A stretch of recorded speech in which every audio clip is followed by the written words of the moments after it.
My name is Mike. David is preparing to launch his new book, Get to the Point, Make Every Word Count. In a world drowned in noise, a leader's greatest tool is not their title, it is their voice. Yet, most leaders bankrupt their influence by wasting words on idle talk and information clutter. In Get to the Point, David provides a high-level strategic manual for the wise steward who is ready to make every word an investment. Using the chess versus checkers framework, this book reveals how to master the two most important boards of leadership: the precision of chess, how to use calculated, individualized words to mentor, position, and build people for the long term; the momentum of checkers, how to use decisive double jumps to clear away conflict, stop excuses, and restore peace in an instant. We have a saying here: we don't say goodbye, we say, until the trumpet blows. In the meantime, let's push forward until he comes. Now, please enjoy the podcast from our team. I'm Steve. And I'm Trinity. We are the CA Jail Outreach Digital Community Team, and this is a growth journey, a deep dive podcast. Right. And, before we really get into the weeds today, we want to talk about the heart behind why we even do this. Absolutely. CA Jail Outreach is entirely dedicated to providing a really solid foundation for reentry and transformation. Yeah, because we exist for inmates and their families during, frankly, some of the most overwhelming and isolating times imaginable. It's a heavy burden. And a massive part of that mission, right, is camp growth. Oh, Camp Growth is incredible. It has a national reach for youth, providing this crucial sanctuary and, mentorship for children who are navigating these heavy, completely unearned challenges. The challenge of having an incarcerated parent. It's a lot for a kid. It really is. So we want to ask you, the listener, right up front, please keep these children in your thoughts and prayers. Definitely. Keep them in your prayers. So this focus on transformation, on really speaking words that build a foundation, it bridges us perfectly to the material we're exploring today. It does. Today, we are unpacking the foundational text written by our CEO and founder, David Avritt. Yeah, the title of his work is Get to the Point. Make every word count. And just a quick disclaimer for you listening to maximize our time together on this deep dive, we're really going to focus on the key insights. Right, the high-level stuff. Exactly. But you can, and you absolutely should, visit the website linked right down in the description for the full version of David's writings. Yeah, because that full version includes all the comprehensive scriptures and the complete operational frameworks. We just can't cover every single nuance today. We'd be here for hours. We really would. But what is genuinely fascinating here is the sheer breadth of perspective that David brings to this subject. Oh, absolutely. I mean, he isn't just sitting in an ivory tower offering, theoretical communication tips. Right. His 54-year life journey was forged through rigorous military service. And extensive executive education, plus incredibly dedicated Bible training. Yeah. He is a veteran, a CEO, and a visionary leader. Basically, he's the architect of this entire methodology. Which is why his insights are so grounded in reality. Okay, let's unpack this architecture right off the bat. Because early on in David's writings, he refers to himself with a very specific, unique title. He does. He calls himself a Bible Mentalist. Yes. And I have to be honest, that is not a phrase you hear every day. No, it really isn't. When I first read it, my mind immediately went to, stage magicians or something. So what does that actually mean in a practical leadership context? I love that you brought that up because it's such a brilliant distinction. A Bible mentalist doesn't just read the word as an intellectual exercise, Right. or treat it strictly as a historical document. They actively analyze the human heart and the human mind to unlock a true growth journey. Okay, so it's about taking deep spiritual truths and aligning them with human thought. Exactly. It aligns spiritual truth with the intricate, often messy complexities of human behavior to break generational cycles through faith-based restoration. Wow, so it's very command-led. Highly command-led. The philosophy is that every single word counts, and every single work must be committed to the Father. Because when you align your labor like that, your purpose becomes immovable. Precisely. And that brings us right to the subtitle of David's writings. Oh man, this subtitle. It honestly stopped me in my tracks when I read it. It's provocative, right? Very. The subtitle is, Stop Wasting Your Breath. Start Moving Mountains. It demands an immediate, uncomfortable audit of your own daily behavior. It really does. Because, we live in this overwhelmingly noisy culture. The noise is constant. Right. And I think So often, we assume our greatest tool as a leader is our formal title, or maybe our budget, or our social media reach. But David is making the argument that a leader's greatest tool is simply their voice. Right. Yet we completely bankrupt our own influence by spending that voice on what he calls idle talk and information clutter. So if we connect this to the bigger picture, David is essentially framing our words as a high-level strategic investment. Yes, which ties deeply into the biblical concept of stewardship. Right, and usually when we hear stewardship, we immediately think of managing money, or maybe our time. Exactly. But David is asking, what about the stewardship of your breath? Wow, that's heavy. It is. God gave you breath to speak life, to command order out of chaos, right? Right. So if you squander that finite breath on meaningless jargon and defensive rambling, you are failing as a steward. You're just bankrupting your influence. Exactly. So the natural question is, how do we become wise stewards of that breath? And to answer that, David introduces this incredible central metaphor that structures his entire philosophy. The chess versus checkers framework. Yes. And he makes this brilliant historical point that the greatest minds in history didn't just play these board games to pass the time. No, they used them as a mental gymnasium. Let's look at the roots. Chess, which was originally known as Chaturanga, originated in India around the 6th century. Okay. And it was specifically engineered to teach royalty and military leaders how to manage different complex types of power. Right, because every piece on a chessboard has a different capability. It's inherently a game of long-term strategy. Precisely. The knight jumps, the bishop slants. But then contrast that with checkers. Or drafts, right, which traces back thousands of years earlier to the ancient city of Ur and the tombs of Egypt. Yes. Checkers is not about complex diversity at all. It is entirely about swift momentum. Right, all your pieces start the same, they move the same way. The goal is rapid clearance. So you have long-term power management versus swift momentum. And let me try to put an analogy to this just to see if I'm grasping the practical side. Go for it. Imagine you are trying to deeply mentor someone. You're trying to guide them through a complex emotional issue. Okay. But you are treating them like a checkers piece. You just want a quick jump, a quick fix, a simple yes or no so you can move on. You're going to crush their spirit. Exactly. But inversely, and here is where it gets really interesting for me, imagine your house is actively on fire. Total crisis. Right? A total immediate crisis. And you are standing in the hallway trying to play by chess rules. Oh, wow. You're analyzing the long-term emotional impact of the fire on the neighborhood rather than just screaming, get out of the house right now. That is a phenomenal distillation. If you do not know which board you are playing on, you cannot make a move that matters. You'll either overanalyze a crisis or you'll bulldoze a delicate situation. Exactly. So that brings up the million-dollar question for you listening. How do you know which board you are actually standing on a random Tuesday morning? Yeah, how do we figure that out? David addresses this through what he calls the discipline of thought, and specifically strategic time allocation. Right, he breaks this down into 3 distinct zones of thinking time. What's brilliant here is how it takes the abstract idea of strategy and makes it an actual calendar event. I love that. So zone 1 is the nightly review. Yes, he suggests taking 15 to 30 minutes every single evening. And this is for the stewardship of the day's tasks, and crucially for identifying the frog for the next morning. Ah, the classic Mark Twain concept. If it's your job to eat a frog, it's best to do it first thing in the morning. Right, meaning you identify the absolute hardest, most important task before you do anything else. You find the frog at night, so you don't waste your morning breath looking for it. That makes so much sense. Then you have zone 2, which is the weekly deep dive. And this requires 60 to 90 minutes of unbroken time. You have to physically pull yourself out of the daily weeds. You review the overall health of your organization or your family, and you plan your moves 5 to 10 steps ahead. This is your dedicated, protected chess time. And finally, zone 3 is tactical reaction. Right, this is real-time, immediate problem solving. A client is angry, a pipe burst. A kid is throwing a tantrum. Exactly. This is checkers time. So for you listening, thinking about how to apply this to your own life, this structure can fundamentally cure that feeling of being totally overwhelmed. Because if you try to do your weekly deep dive while your phone is ringing off the hook with daily fires, you will paralyze yourself. You have to separate the boards. Which brings us to perhaps the most critical step in David's entire framework. It is the step that must occur before a single word is ever spoken. David calls it the pre-move scan, or reading the room. Think about competitive play.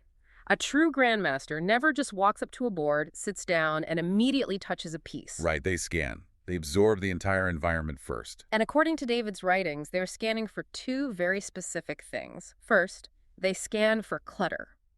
Meaning, is the person you're about to speak to completely overwhelmed by stress or confusion? Yes, because if their board is cluttered, your words won't land. And second, they are checking the lanes. Is there an open path to their heart?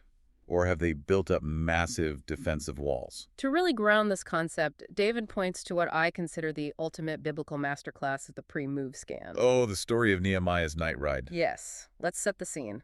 Nehemiah has just traveled a massive distance to Jerusalem. And he knows the city walls are in ruins. Right. The people living there are demoralized, vulnerable, exhausted. Now, Nehemiah arrives with letters of authority from the king of Persia. So he actually has the resources to fix this. He does, but he doesn't just ride into town, gather a crowd, and start shouting orders. Right, he didn't spend a single gold coin of his words yet. He kept his breath in his lungs. Exactly. The scriptural accuracy of how David presents this is crucial. Let's look closely at Nehemiah 2, verse 12. Okay. Nehemiah writes, "And I arose in the night, neither told I any man what my God had put in my heart to do at Jerusalem." Wow. He literally snuck out in the dead of night, riding his animal through the rubble, surveying the absolute ruin in total, unbroken silence. Because silence is the best preparation for a strategic move. Think about the alternative. Oh, it would have been a disaster. If he had spoken too soon, if he had just started casting vision before he knew the reality of the damage, he would have created panic. Or tipped off his political enemies. Yeah. Or he would have just wasted his breath on terrified people who were not yet mentally ready to hear a massive construction plan. He needed to know the exact physical and psychological state of the board before he deployed his pieces. So to help us execute that same level of discipline, David provides 10 strategic questions that leaders must use to scan their own boards. And this list is truly where we separate the masters from the amateurs. I want us to really take our time and dissect these questions, because David frames them as binaries.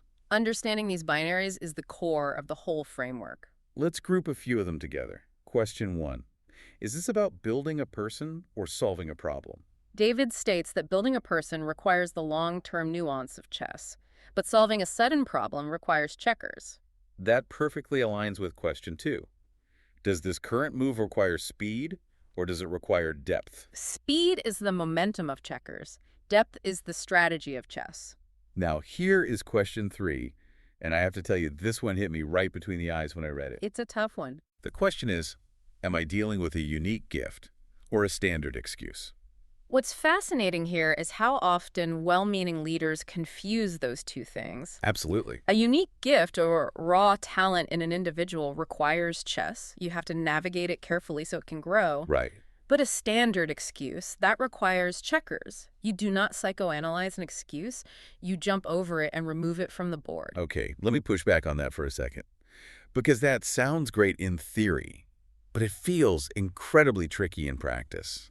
How so? How do I, as a manager or a parent, actually distinguish between an excuse that just needs a quick checkers jump to clear it out and a genuine need that requires chess-level mentoring? How do I know I'm not just being insensitive? That right there is the true art of leadership. You have to think about the language being used. Okay. An excuse usually sounds like a standardized defensive repetition. It sounds like, well, we just don't have the time, or that's really not my job. Oh, right. Or we've never done it that way before. Exactly. It's an automatic reflex designed to protect the status quo. A genuine need, however, usually involves a specific lack of tools or a lack of clear knowledge. Okay, that makes sense. If an employee says, "I don't understand how this software works," that is a lack of tools. You play chess. You sit down and equip them. But if it's just a lazy reflex... You play checkers to clear it and force momentum. Okay, that clarifies it beautifully. Mm-hmm. Let's look at the next few questions. Question 4. Is the board cluttered with conflict that needs to be cleared immediately? If yes, that's checkers. Question 5. Does this individual need to be mentored into their king row potential? If yes, that is chess. Question 6. Am I protecting the core mission, or am I just pushing the daily plan? Projecting the core mission requires the long-term positioning of chess, right? Yes. Pushing the daily schedule requires the momentum of checkers. Question 7. Is the current conversation stuck in a stalemate of analysis? You know those meetings where you were just talking in circles for an hour? Oh, we've all been there. David says if you hit that stalemate, you have to consciously move to checkers to break the paralysis. Question 8. Do I need a knight's move to approach a sensitive issue from the side? Because direct, head-on confrontation isn't always wise. Sometimes you need the lateral, unexpected movement of chess to bypass a defensive wall. Question 9. Are the distractions in the room actively stopping the task at hand? If yes, execute a checkers jump right now. And finally, question 10, is this a season of sowing, which requires the patience of chess, or a season of harvest, which requires the rapid execution of checkers? By running that scan, by literally pausing before you speak and asking those questions, you ensure that the words you are about to spend are mathematically calibrated to the actual reality of the situation. Exactly. So let's say we've done the scam. Okay. And we realize we are in a crisis or we are drowning in excuses. We need momentum. That brings us to section 3 of David's writings, The Checker's Mindset, which is entirely about mastering momentum. The mechanics of checkers are fascinating when you apply them to human behavior. They really are. Think about a physical game of checkers. It is all about forward momentum. It is about clearing the opponent's pieces. And in our lives, those pieces represent excuses, distractions, toxic attitudes, bureaucratic red tape. Right. You clear them as fast as possible with absolute linear precision. David outlines 3 core components to this momentum. First is the reactionary loop. In high-speed environments or in active crisis management, you do not have time to call a committee meeting. You see a move, you make a move. Instantly. Second is standardized management. This means utilizing standard operating procedures, or SOPs, to ensure the move is made the exact same way every single time. You do not reinvent the wheel while the building is burning. Exactly. You rely on ingrained consistency. And third is linear execution. This means stripping away all the theoretical what-ifs. You just focus on the direct straight line path forward and you hit the jump. To illustrate this, David points to a few modern masters of momentum. He brings up President Harry Truman. Oh, who is famously known for the literal sign he kept on his desk, "The buck stops here." That is the essence of pure checkers. No passing the blame down the line, no endless academic analysis. The decision happens right here, right now. He also mentions Ray Kroc, the man responsible for building the McDonald's empire. Kroc is a fascinating study because he didn't invent the hamburger. He didn't even invent the fast food restaurant. Right. What Ray Kroc invented was the momentum. He cleared the path of competition by creating a rigidly uniform system for rapid, unstoppable expansion. But I have to say, the biblical examples David pulls to illustrate checkers' momentum are just stunning. They are visceral. Let's talk about the story of Ehud. The historical account of Ehud is what David defines as the ultimate clearance jump. Right, let's look at the context. The nation of Israel had been under the severe oppression of a Moabite king named Eglon for 18 years. Paying heavy tribute, suffering under foreign rule.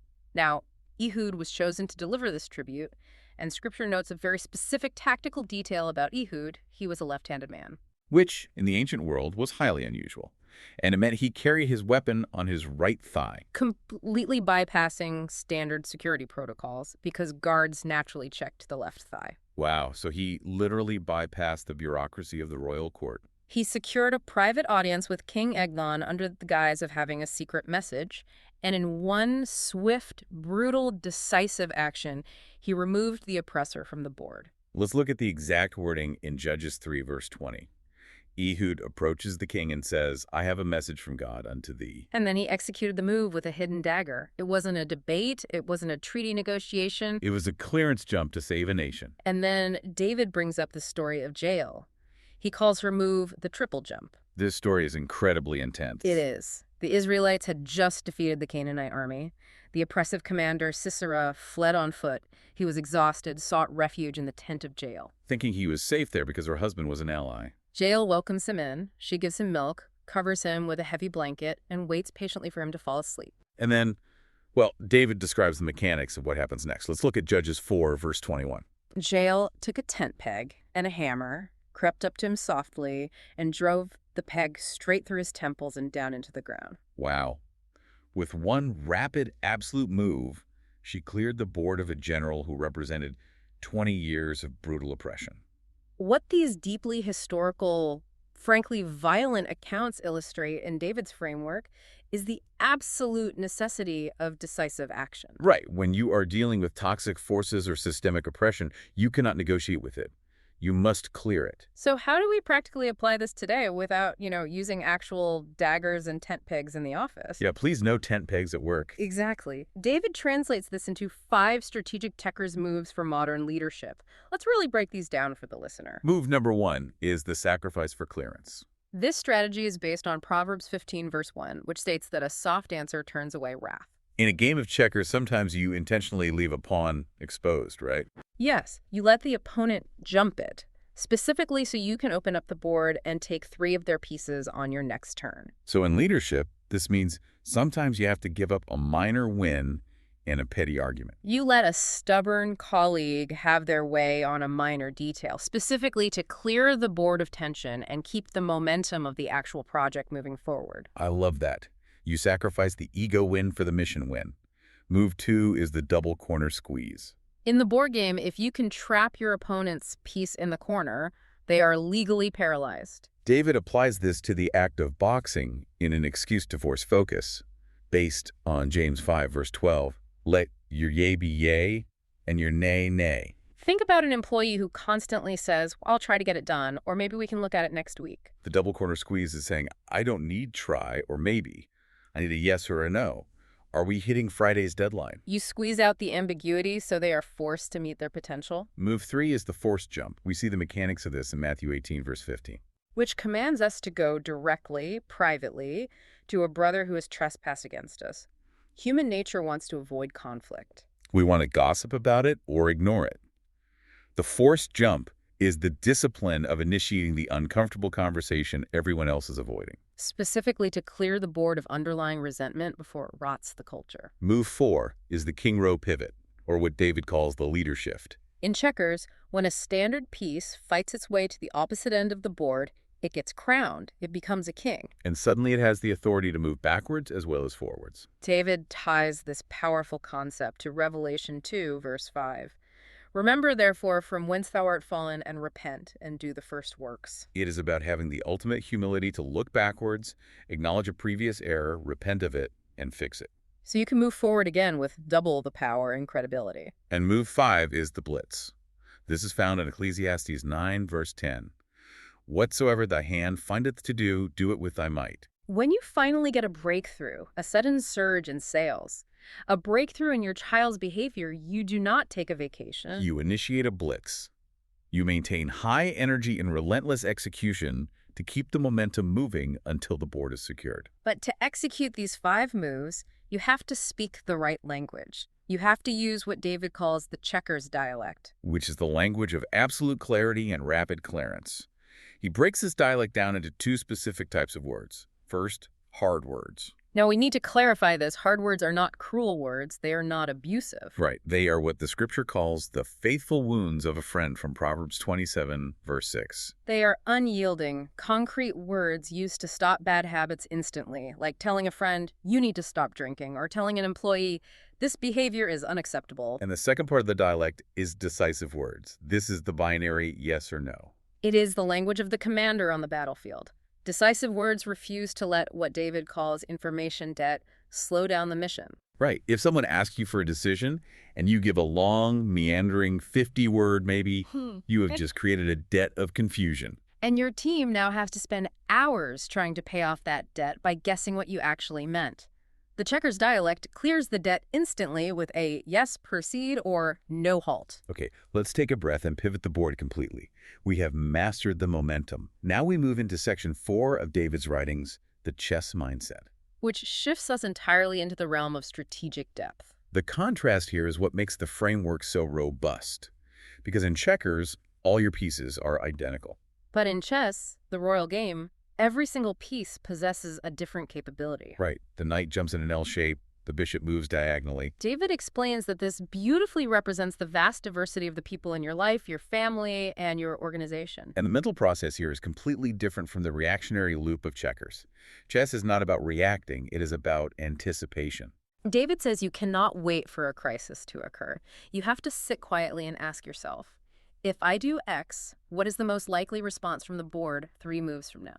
It also requires intense resource allocation. Because every piece has a unique move, You must match specific talents to specific missions. You cannot treat your team members as interchangeable cogs. You don't send a rook to do a knight's job. And perhaps the toughest emotional part of this mindset, positional sacrifice. Oh, this is the willingness to accept a painful short-term loss. Sacrificing a pawn, losing a little face, taking a temporary hit to profits. All in order to secure a massive long-term victory for the core mission. David points to modern architectural thinkers to illustrate this deep mindset.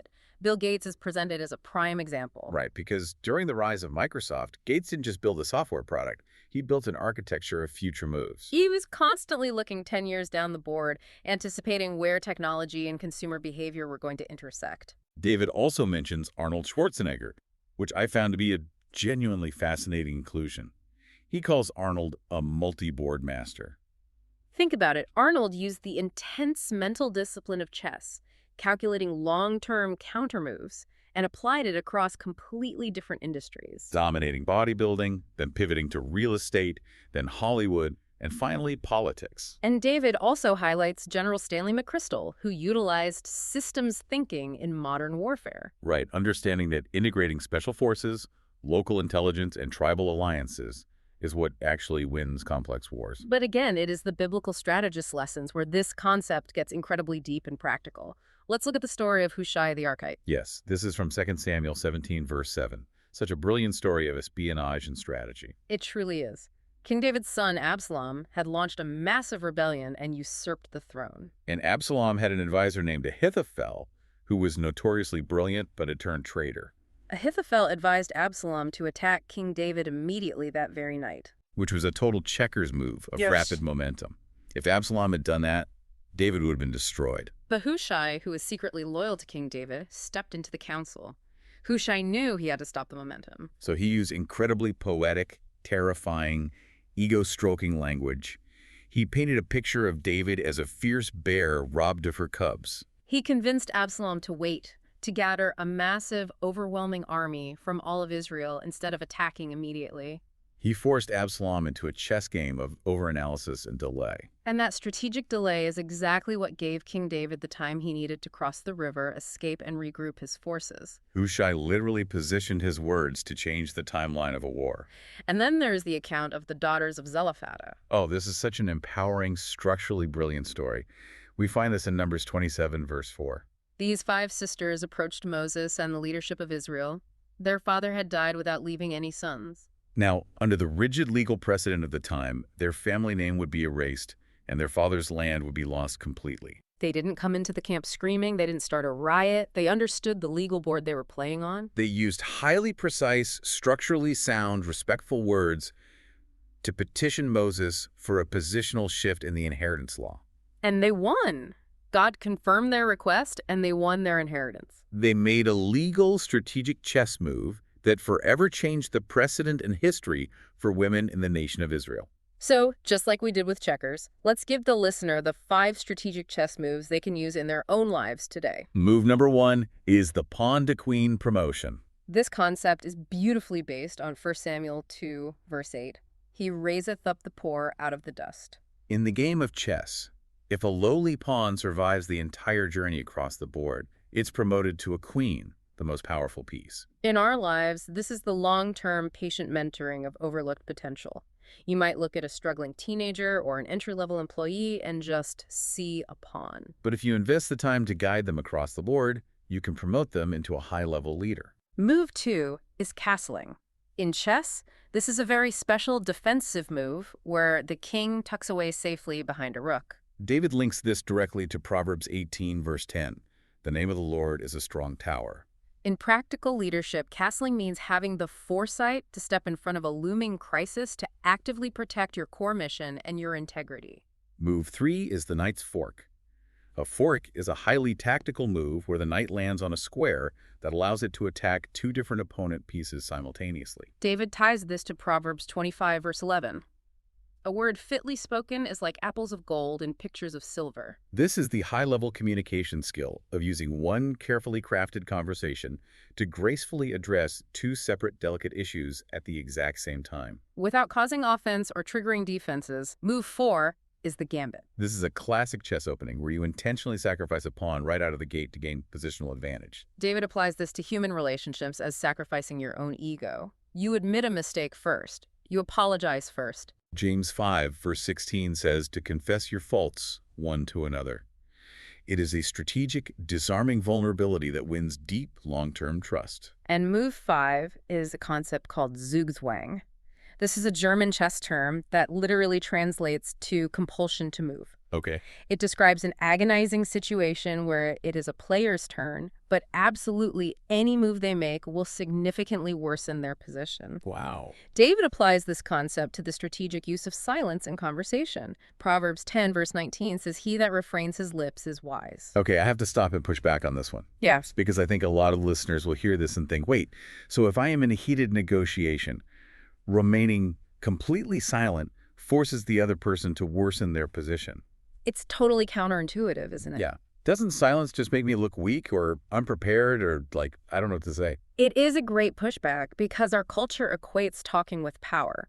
But think about the psychological weight of deliberate silence. Let's say an employee gives you a terrible, meandering excuse for missing a deadline. If you immediately jump in and start arguing with them, you give them something to push against. You legitimize the debate. Oh, I see. But if you simply look at them and remain entirely silent, the silence becomes deafening. The pressure transfers entirely to them.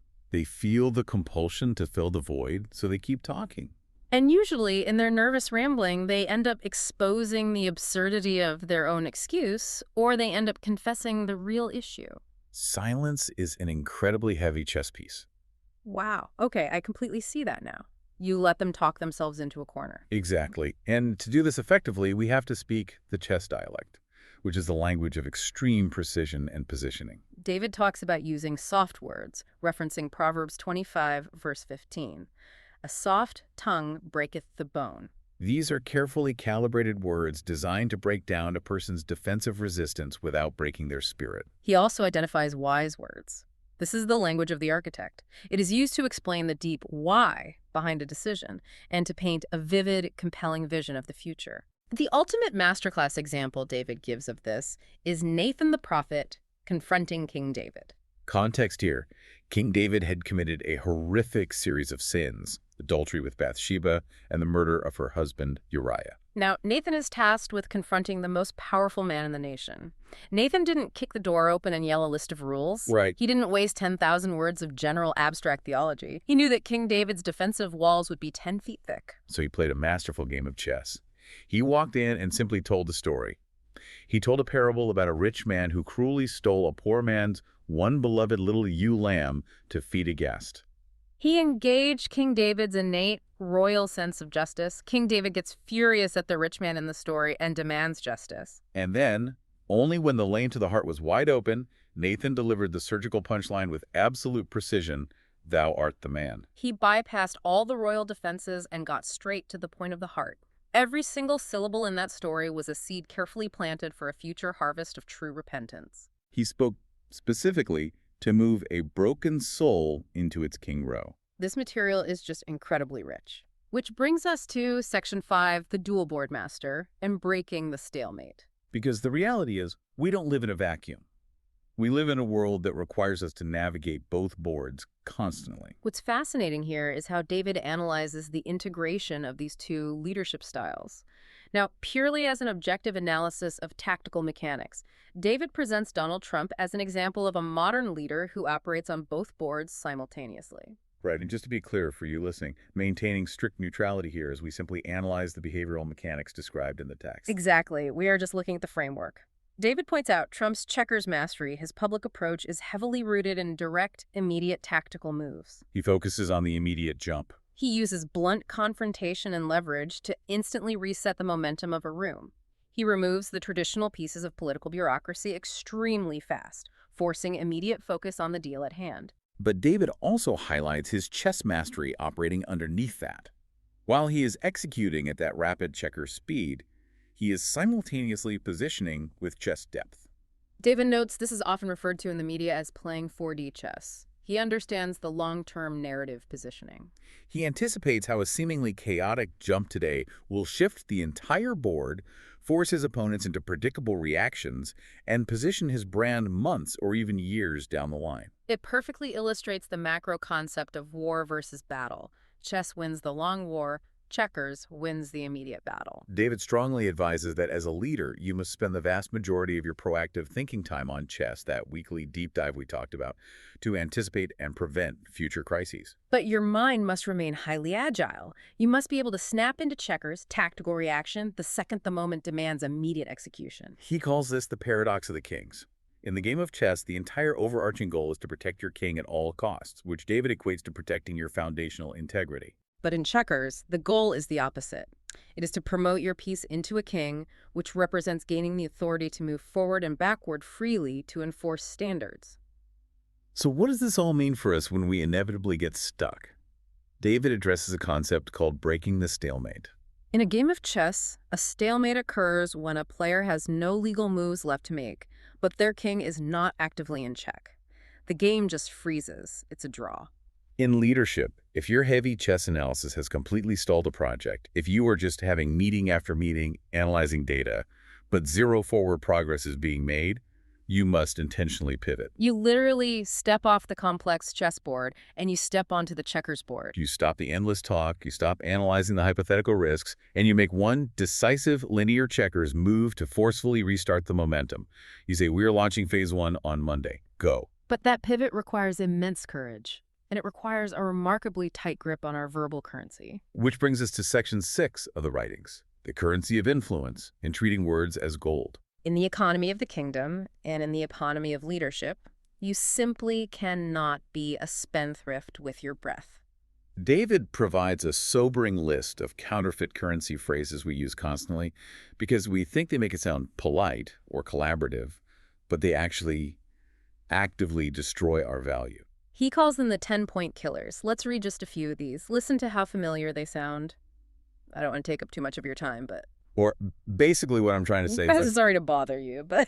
if I'm being perfectly frank. This might be a stupid question, but... Okay, I have to pause and push back on one specific phrase on his list.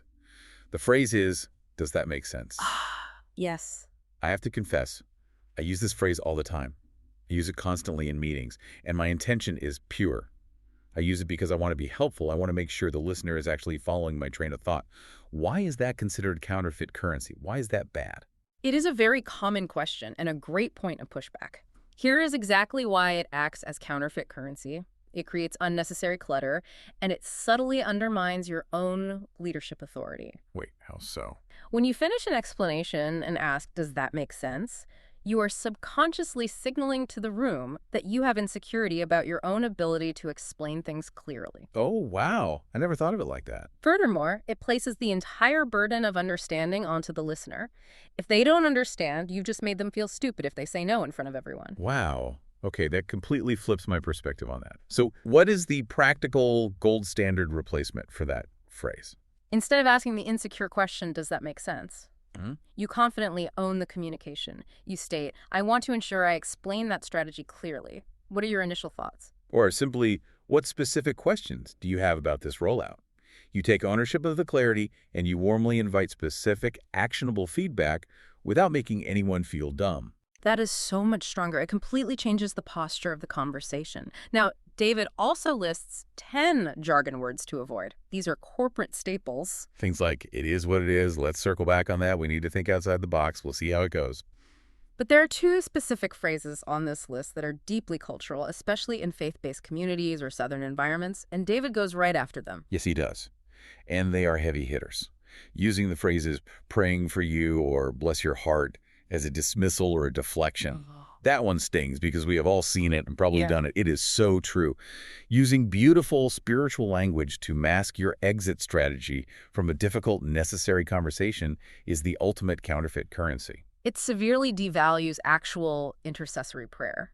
If we are truly commanded to value our breath like gold coins, we must ensure that our words are rare, heavily grounded, and aimed strictly at the truth. Instead of saying, well, I was just thinking about maybe we could possibly try to, you state the clear action.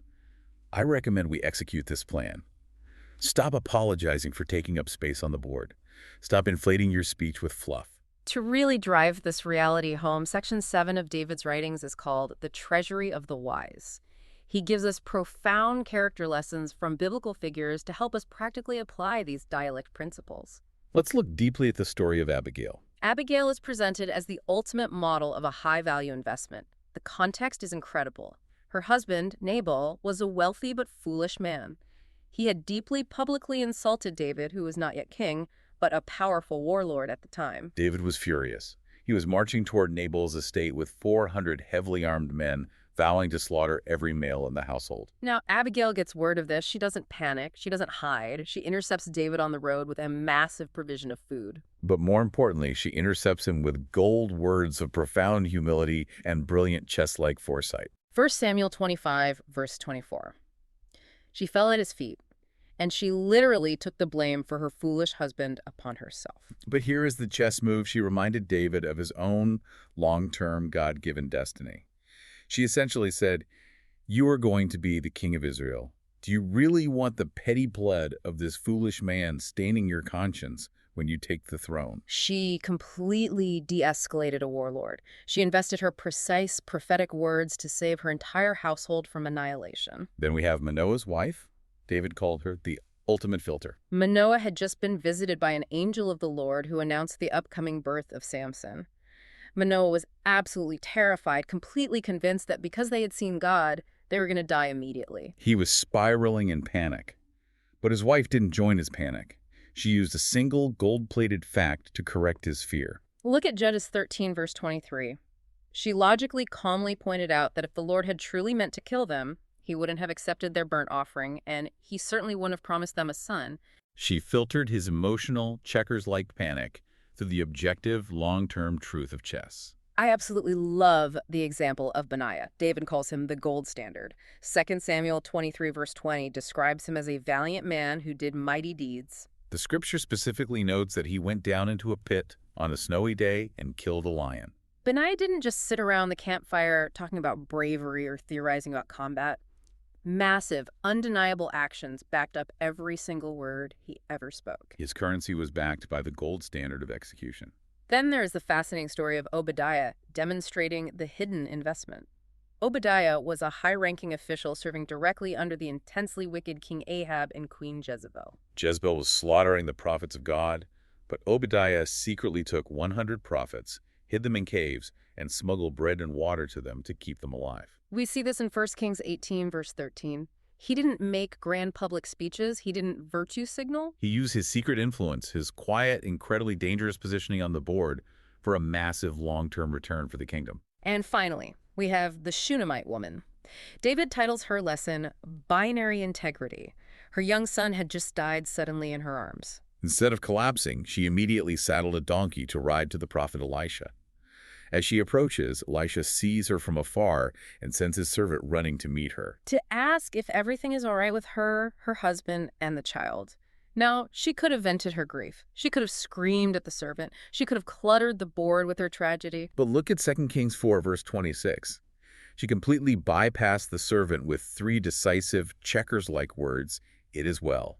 She absolutely refused to spend her vital currency on the servant because she knew with absolute certainty that she needed every single ounce of her breath, every gold coin of her influence for the prophet who actually possessed the authority to raise her son from the dead. That is the ultimate breathtaking mastery of the pre-move scan and the fierce discipline of the tongue. This entire deep dive has been an absolute masterclass. It fundamentally changes the way you view every single conversation, every text message, every meeting you walk into. As we finally land the plane in our outro, David brings us to the final board and stewardship of the breath. The ultimate overarching goal of mastering both of these dialects, the soft architectural wisdom of chess to build people up, and the hard, decisive command of checkers to clear away the rot, is to achieve certainty. David reminds us of a very sobering, eternal reality. God is the ultimate auditor of our influence. He gave us the physical breath to speak, and he gave us the specific boards, our families, our businesses, our ministries to lead upon. If we choose to live in clutter, if we just spew jargon, make excuses, and waste our breath on idle chatter, we fail our stewardship. The scriptural accuracy here is paramount, and it should echo in our minds. Matthew 12, verse 36. But I say unto you, that every idle word that men shall speak, they shall give account thereof in the day of judgment. Every idle word. The inflation of our speech will eventually be audited by the creator of breath itself. But if we invest our gold wisely, if we speak life, clarity, and truth, we fulfill our absolute purpose on this earth. I want to leave you, the listener, with a provocative thought, building on everything we have explored today. Consider your own internal monologue. Think about the words you say to yourself when you are driving alone or staring in the mirror. Are you speaking to yourself using counterfeit currency and idle jargon? Are you making endless checkers excuses to yourself about why you can't succeed? Or are you using gold words to actively mentor your own heart into the king row?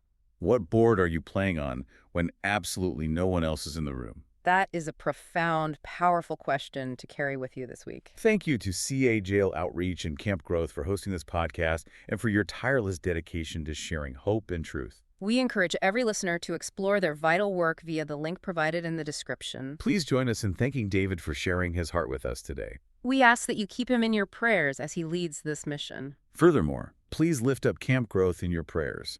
This year, we are hosting children who currently have a parent in the jail system for a week of fun, restoration, and peace. To learn more about how you can support these children and the mission of the camp, please visit the link in the podcast description. Until the trumpet blows. We enjoyed our time together and look forward to being with you again. If you need anything, please visit the podcast description where you will find the links to our websites. This is always worth repeating from David. Helping is ordinary. Adding ice makes it extraordinary. There are leaders, and then there are leaders who serve. Among the best are those who always remember to add the ice. Have a great day. We will see you next time.